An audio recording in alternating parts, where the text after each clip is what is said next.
Good morning students, how are you बेटा। आज का जो हमारा टॉपिक है वो क्या है, बायोट-सैवर्ट लॉ। कल हमने फोर्स के बारे में पढ़ा था लास्ट वीडियो में, q v B sine theta when a moving charge enter in magnetic field. ठीक है ना, एक चार्ज पार्टिकल एंट्री मारी थी तो उसके ऊपर क्या लगेगा, फोर्स लगेगा। फोर्स कितना था, q v B sine theta.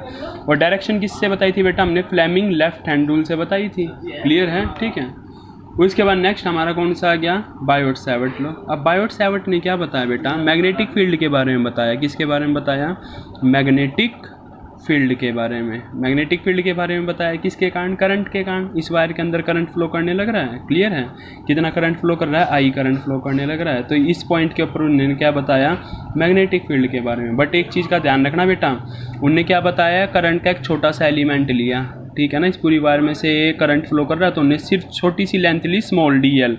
अगर लेंथ स्मॉल तो करंट भी स्मॉल, करंट स्मॉल तो यहाँ पे मैग्नेटिक फील्ड जो बनेगी बेटा वो भी कैसी बनेगी, स्मॉल बनेगी। भी करंट के कारण क्या बनती है, मैग्नेटिक फील्ड। और स्टीन ने बताई थी ये चीज़। ठीक है, ओके। अब हम इसको करते हैं स्टार्ट। तो आपको क्या बताना है, एक छोटा सा current carrying element I current flow करने लग रहा है। करंट कितना बेटा, इस पूरी वायर में आई करंट तो कैसा सेम रहेगा। सॉरी मैं उल्टा बोल गया हूँ अगर शुरू में, तो करंट तो कैसा रहेगा बेटा, सेम रहेगा। 5 एम्पियर 5 एम्पियर 5 एम्पियर करंट तो कैसा बेटा, सेम है। पर लेंथ कैसी कंसीडर की है बेटा, छोटी सी लेंथ कंसीडर की है। तो यहाँ जो मैग्नेटिक फील्ड बनेगी वो कैसी बनेगी, कम बनेगी।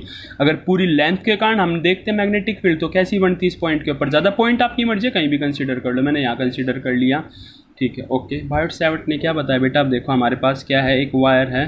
क्लियर है, ठीक है। यहाँ हमने क्या किया, कोई भी एक पॉइंट कंसीडर कर लिया ए। ये पॉइंट कितने डिस्टेंस पे, आर डिस्टेंस पे, पी पॉइंट मान लिया हमने। यहाँ हमें क्या बतानी है बेटा, इस करंट के अंदर क्या फ्लो करने लग रहा है, करंट आई। कितना करंट फ्लो करने लग रहा है, आई करंट 10 एम्पियर। तो थ्रू आउट करंट तो कैसा रहेगा, सेम। ये जो पॉइंट है इस वायर से कितने एंगल के ऊपर है बेटा, थीटा के ऊपर है। ठीक है, पॉइंट हमने जो कंसीडर किया, हमने पोजीशन बना दी यहाँ पे, पोजीशन ओके, आर डिस्टेंस के ऊपर है इस वायर से ये पी पॉइंट। यहाँ हमें क्या निकालनी है बेटा, मैग्नेटिक फील्ड निकालनी है। ओके, क्या निकालनी, मैग्नेटिक फील्ड। अब हमने जो कंसीडर किया, एक छोटा सा एलिमेंट कंसीडर किया है, ये छोटा सा, सिर्फ छोटा सा पार्ट, इसके अंदर करंट कितना आई और लेंथ कितनी है, डी एल। तो इसको हम क्या बोलेंगे बेटा, आई D L. Current carrying element क्या हमारे पास, आई डी एल है। पर डी एल की डायरेक्शन बेटा कैसी लिए, अप डायरेक्शन लिए। इस चीज़ का भी ध्यान रखना। ये हम किसकी बात करें, current is a scalar quantity, but मैं डिस्प्लेसमेंट कहने लग रहा हूँ। डिस्प्लेसमेंट ये छोटी सी लेंथ जो हमने कंसीडर की है ना बेटा, ये लेंथ कौन सी डायरेक्शन में, अप डायरेक्शन में, करंट की डायरेक्शन में कंसीडर किया है। इतना समझ आता है, मैं डिस्प्लेसमेंट की बात कर रहा हूँ। मैं ये नहीं बोलने लग रहा कि ये लेंथ ऐसे है, ये लेंथ कैसे है, अप डायरेक्शन में ही हमने छोटी सी कंसीडर की है, D L length.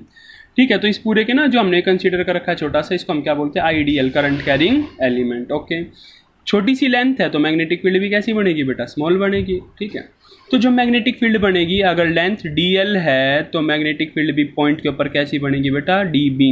Magnetic field को किससे रिप्रेजेंट करते हैं हम, बी से करते हैं, ध्यान रखना। इलेक्ट्रिक फील्ड को ई से किया था फर्स्ट यूनिट में, मैग्नेटिक फील्ड के लिए क्या यूज़ करेंगे हम बेटा, बी यूज़ करेंगे। ओके, अब स्मॉल है मैग्नेटिक फील्ड के लिए भी, लेकिन अगर छोटी सी लेंथ है तो आइडियल करंट कैरिंग एलिमेंट है, हमें पता है छोटा सा है, तो मैग्नेटिक फील्ड भी कैसी बनाएगा, स्मॉल बनाएगा, डी भी बनाएगा। अगर पूरी लेंथ बोलूँगा तो कंप्लीट बी बन जाएगी। ओके, चलो अब हम इसको स्टार्ट करते हैं। जो बेटा यहाँ से क्या ऑब्जर्वेशन की गई थी, जो मैग्नेटिक फील्ड है ना स्मॉल करंट कैरिंग एलिमेंट के कारण जो मैग्नेटिक फील्ड स्मॉल बनी है, वो किसके ऊपर डिपेंड करती है, वो करती है करंट के ऊपर। मीन्स करंट कम तो मैग्नेटिक फील्ड भी कम, करंट ज़्यादा फ्लो कर रहा है तो मैग्नेटिक फील्ड भी स्ट्रॉन्ग है।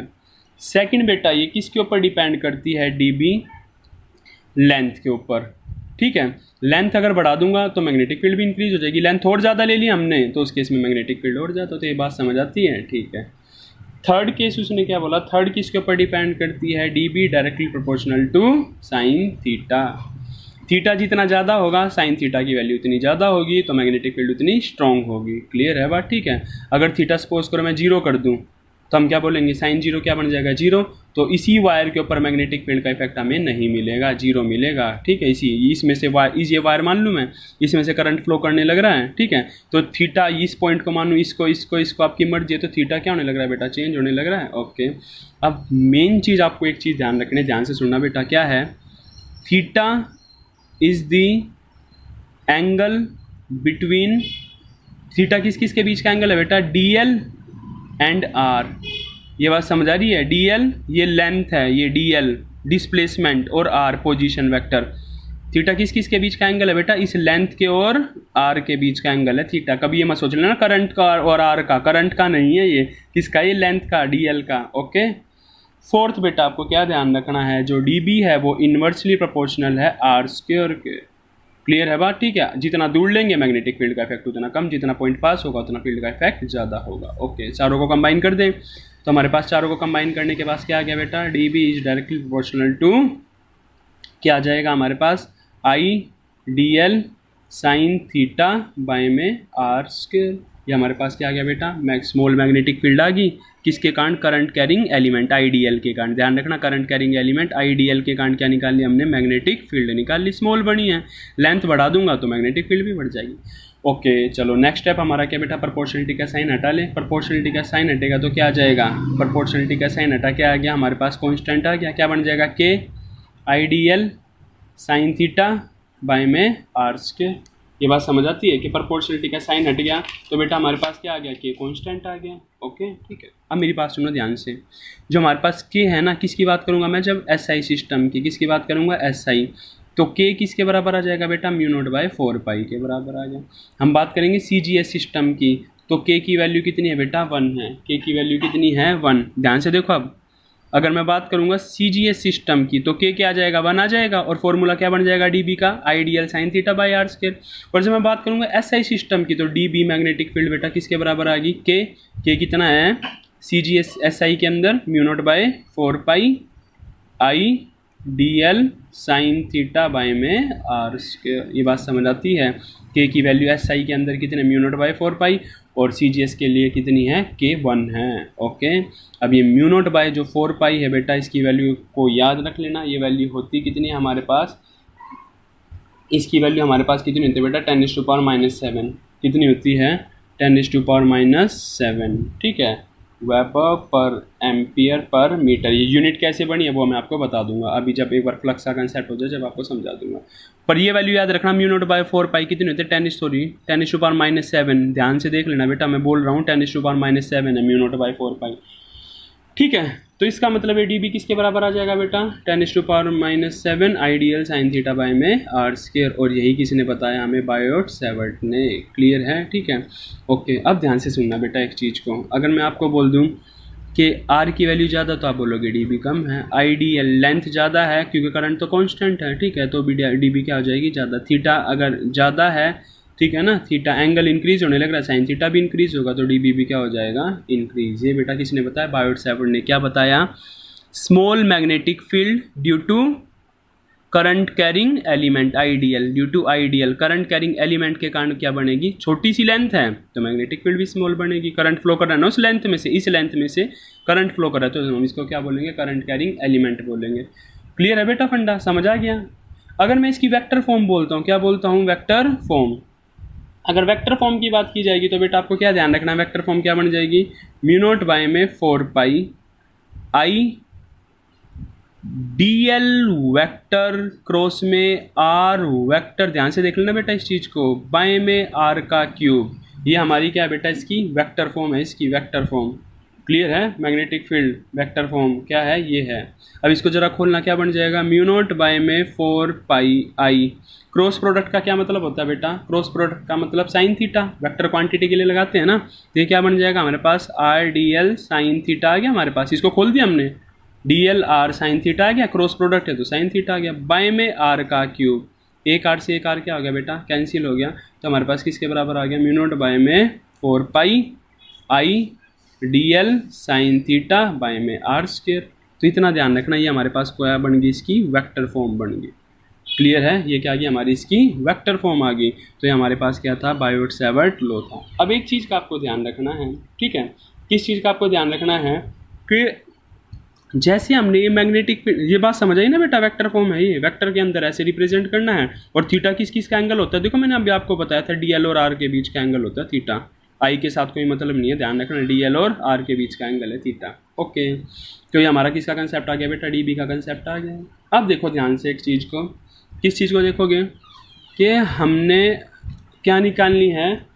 अब हम बात करते हैं, जैसे मैग्नेटिक फील्ड की बात करने लग रहे हैं, तो आपको क्या ध्यान रखना है, मैग्नेटिक फील्ड की यूनिट बताई थी मैंने क्या होती है, टेस्ला होती है। ठीक है, कंबाइन कर दिया सबको तो क्या बन गया, दे ये हमारे पास टर्म आ गई सारी की सारी। अब बेटा मैग्नेटिक फील्ड की डायरेक्शन किससे निकाली जाती है, तो किससे निकाली जाती है, राइट हैंड रूल से। आगे बात समझ, किससे निकाली जाती है डायरेक्शन, राइट हैंड रूल से। आगे बात समझ, राइट हैंड थंब रूल बोलो चाहे क्या बोलो, राइट हैंडेड स्क्रू रूल या फिर राइट हैंड रूल। ठीक है, अब ध्यान से सुनना इस चीज़ का। राइट हैंड रूल क्या बोलता है, राइट हैंड रूल ये बोलता है कि करंट की डायरेक्शन के अंदर आपको क्या करना है, राइट हैंड का थंब। करंट कैसे फ्लो कर रहा है बेटा, अपवर्ड डायरेक्शन में, क्या करना है, थंब कर लिया।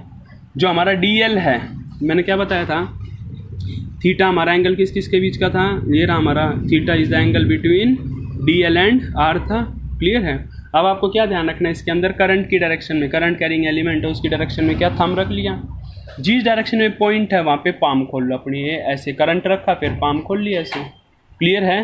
तो इस पाम के परपेंडिकुलर, इस पाम के परपेंडिकुलर कौन होगी मैग्नेटिक फील्ड। बेटा बताना, थंब, करंट, पाम खोली, पोजीशन वेक्टर की, ये रहा हमारा पोजीशन। क्लियर है बात, पोजीशन की डायरेक्शन में पाम खोली तो मैग्नेटिक फील्ड क्या बताएगी, डायरेक्शन बता देगी। ठीक है, जो हमारा परपेंडिकुलर होगा ना इसके, वो हमें क्या बताएगा, पाम का परपेंडिकुलर हमें क्या बता देगा, पाम का परपेंडिकुलर हमें मैग्नेटिक फील्ड की डायरेक्शन बताएगा। अगर मैं आपको कह दूँ करंट नीचे जाने लग रहा है तो आपको ऐसे करना पड़ेगा, और ये कहाँ करने, अगर मैं सपोज करो इसकी बात करता हूँ तो आप क्या करोगे, करंट ऐसे है, ये R, तो मैग्नेटिक फील्ड कहाँ पे है बेटा, इनवर्ड डायरेक्शन में। मैग्नेटिक फील्ड कहाँ पे है, इनवर्ड डायरेक्शन में। अगर इस पॉइंट को मैं यहाँ मान लूँ बेटा, इस पॉइंट को यहाँ मान लूँ, तो उस केस में बताना आप क्या बोलोगे, करंट यहाँ पर, पॉइंट के लिए मेरे को कहाँ घुमानी पड़ेगी, पाम यहाँ घुमानी पड़ेगी, तो फील्ड कहाँ जाएगी बेटा, अपवर्ड डायरेक्शन में। ये हमारा क्या है, राइट हैंड रूल है। ध्यान रखना इस चीज़ का, सिंपल सा कुछ नहीं, आई पोजीशन वेक्टर इसके परपेंडिकुलर बना दो बस पाम के, वो क्या आ जाएगा, मैग्नेटिक फील्ड। अब आपको एक चीज़ और ध्यान रखनी है, ये हमारे पास एरो है, अगर ये हमारी तरफ आएगा, इसके पीछे फैदर लगे हैं, या हमारी तरफ आने लग रहा है, ये चीज़ हमारी तरफ आ रही है, तो हमें सिर्फ पॉइंट दिखने लग रहा है। पॉइंट का मतलब क्या है, मैग्नेटिक फील्ड आने लग रही है। और अगर ये हमसे दूर जाएगा, ये तीर हमसे दूर जाएगा तो हमें क्या दिखाई देंगे, पीछे फैदर क्रॉस दिखाई देगा। तो इसका मतलब ये क्या है बेटा, मैग्नेटिक फील्ड क्या करने लग रही है, आने लग रही है। और एक क्रॉस का मतलब क्या होता है, मैग्नेटिक फील्ड जाने लग रही है। अगर किसी रीजन के अंदर डॉट लगा है ना, तो आप समझ जाओगे मैग्नेटिक फील्ड आने लग रही है। अगर कहीं किसी रीजन में क्रॉस लगा है तो मैग्नेटिक फील्ड जाने लग रही है। ठीक है, इनवर्ड है मैग्नेटिक फील्ड की डायरेक्शन, और ये कैसी है, आउटवर्ड है। इन चीज़ों का आपको ध्यान रखना है।